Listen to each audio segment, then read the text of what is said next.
So let's talk about marriage from the traditional perspective. Now, a lot of conversations have ensued from looking at marriage from getting married in eastern Nigeria, where there is an entire list that leaves a lot of financial burden to bear by the man, where marriages are now looked at like a fora where families get to enjoy or benefit financially from the entire process. So you're having a list that runs into millions of naira. Mind you, this union was established and the consent to get married as man and woman were between two people, the man and the female. But then the family leaves you with a huge burden with the label traditional obligation.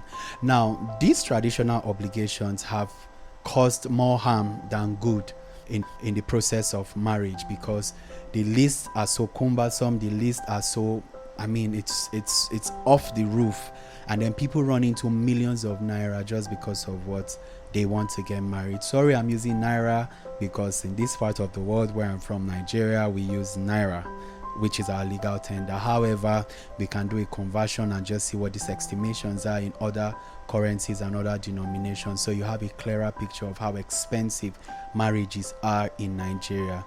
But then our focal point today will be the eastern part of Nigeria, the southeast, some parts, not every part though. Now, this conversation is so because you hear people running away, men back down.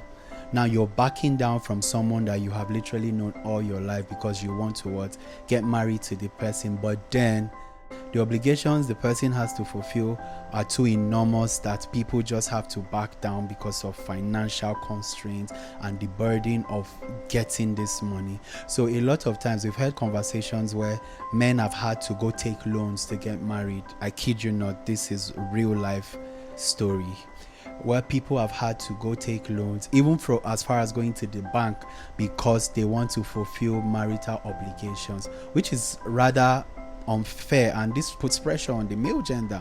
Situations where people end up taking these loans, they get into marriage, it's very difficult to pay back these loans. And by the time things like this become a burden in marriage, you find situations where there's a lot of unrest in the marriage. The man is throwing tantrums, the man is getting angry at the slightest provocations because of what he's dealing with a lot.